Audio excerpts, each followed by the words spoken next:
of moral decay in the West. Did I ever tell you why I came to Saudi Arabia? No.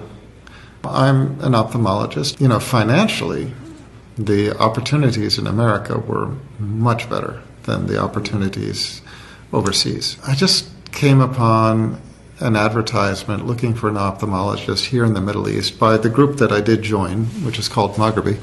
And I had interviewed for the position, and I was considering that compared with the other opportunities I had in the States, which were much more lucrative. And it was not an easy decision at the time.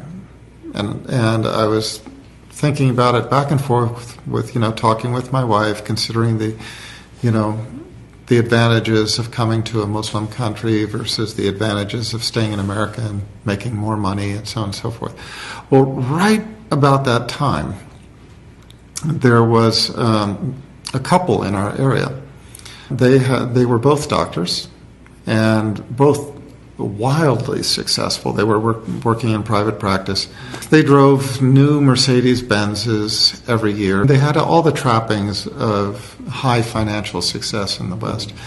And right about that time, their daughter turned 18, the age of majority in the States.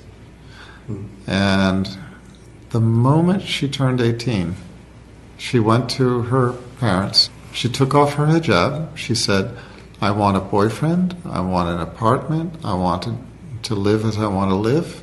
I'm out of here. And she did it. She left the home. She took off her hijab.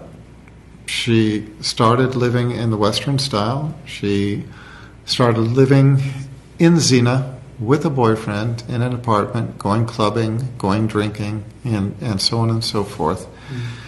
And so, the best part of that was that she was drinking alcohol and dancing, and living in Zina. The worst part of it was that she left the religion.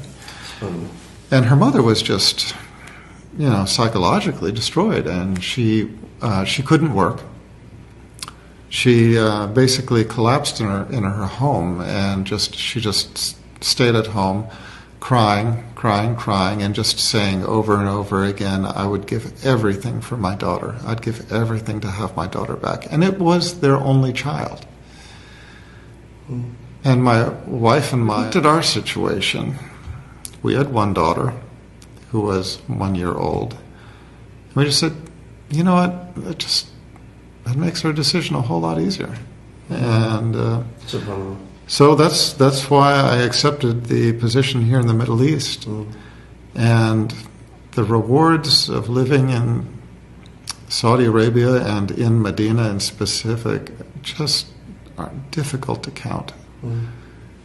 You realize how unimportant money really is.